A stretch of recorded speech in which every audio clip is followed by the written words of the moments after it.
ఎందుకు నేను ఈ మాట వాడుతున్నానంటే మనమందరం కూడా నదులను పూజించడం, ప్రకృతితో అనుసంధానం కావడం మన వారసత్వం, మన సంస్కృతి.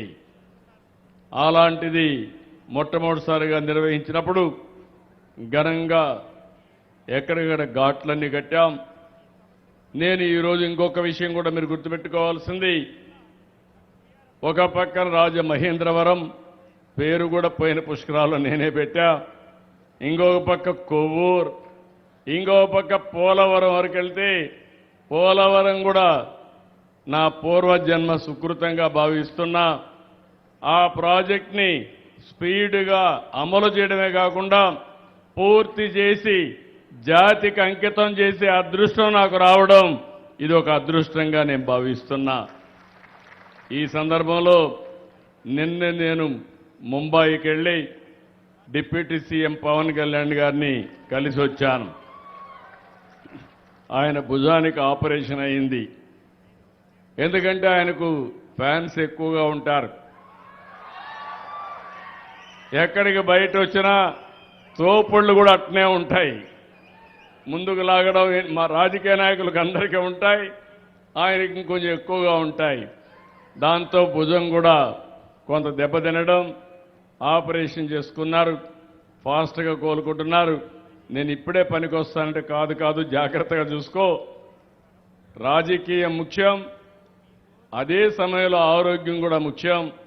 ఆరోగ్యం బాగుంటే ఇంకా బాగా పనిచేసే అవకాశం వస్తుందని చెప్పాను. తొందరలోనే ఇంకా ఒక 3 రోజులు అక్కడే ఉండాలి.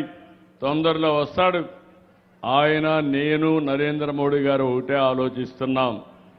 నరేంద్ర మోడీ గారు ప్రధానమంత్రిగా 2047కు భారతదేశాన్ని వికసిత్ భారత్గా తయారు చేయాలనేది లక్ష్యం.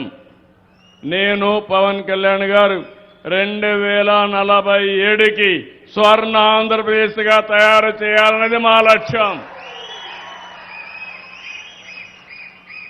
అందుకే 36 ప్రాజెక్టుల్ని పూర్తి చేస్తున్నాం. నాకెప్పుడు కూడా గోదావరి జిల్లాలంటే ఇప్పుడే కాదు, మొదటి నుంచి కూడా నా రాజకీయ జీవితంలో గోదావరి జిల్లాలు ఎప్పుడు కూడా నన్ను ఆశీర్వదించాయి. ఎంత నమ్మకం అంటే ఒకప్పుడు తూర్పు గోదావరి జిల్లా సమైక్య జిల్లా, హరికేన్ తుఫాన్ వచ్చింది, 10 రోజులు ఇక్కడే ఉన్నా, మళ్లీ పునరావాసం కల్పించి మిమ్మల్ని అందరినీ బాగా చేసిన తర్వాతనే తిరిగి హైదరాబాద్ సెక్రటరియట్కి వెళ్ళాను. ఇక్కడే రాజమండ్రి ఆర్డీఓ ఆఫీసే నా సెక్రటరియట్ ఆ రోజు. అది చేస్తే 21 అసెంబ్లీ సీట్లు వస్తే 99లో 20 అసెంబ్లీ సీట్లు గెలిపించిన ఏకైక జిల్లా గోదావరి జిల్లా.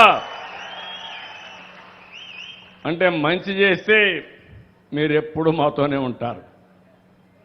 ఎమ్మెల్యే మంచి చేస్తే ఎక్కువ ఓట్లేస్తారు. అదే మరి పార్టీ మంచి చేస్తే ఆ పార్టీని ఆశీర్వదిస్తారు. నా ఆలోచన ఒకటి మీరు గుర్తుపెట్టుకోవాలి.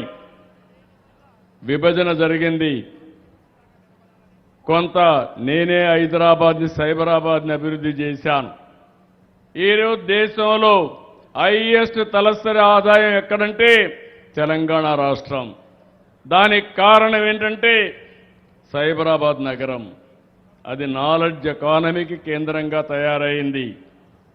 అదే సమయంలో విభజన జరిగిన తర్వాత నేను ఎప్పుడు ఆలోచించేవాడిని, నేను చేసిన ఒక నగరం తెలంగాణకి వెళ్ళింది, మంచిది, అక్కడుండేవాళ్ళు బాగుపడ్డారు, ఇక్కడుండే వాళ్ళని కూడా బాగు చేయాలి, వారితో సమానంగా పైకి తేవాలన్నది నా జీవిత ఆశయమని మరొకసారి మీ అందరికీ విజ్ఞప్తి చేస్తున్నా. అందుకే ఎప్పుడు ఆలోచించినా 24 గంటలు అదే ఆలోచిస్తూ ఉంటాను. అందుకే మీరు ఒకసారి చూస్తే గోదావరి జిల్లాలో వరి పంటకు కూడా రాను రాను డిమాండ్ తగ్గిపోయే పరిస్థితి వచ్చింది. దానికి కారణం ఆహారపు అలవాట్లు మారిపోతున్నాయి. కార్బోహైడ్రేట్స్ తినడం లేదు. ప్రతి ఒక్కరూ ఈరోజు ప్రోటీన్ తినే పరిస్థితికి వచ్చారు. ఇక్కడ పండే వరికి ధాన్యానికి ధర తగ్గే పరిస్థితి వస్తూ ఉంది. మనం పండించిన చేపలకు ధర పెరిగే పరిస్థితి వచ్చింది. కానీ ఈ మధ్య కాలంలో యుద్ధ ప్రభావం వల్ల కొంతవరకు ఇబ్బందులు కూడా వచ్చాయి. నేను ₹1.50కి ప్రతి రైతుకు రైతుకు కరెంట్ ఇచ్చానంటే అది వాళ్ళ పైన ఉండే ప్రేమని మరొక్కసారి మీ అందరికీ తెలియజేస్తున్నా.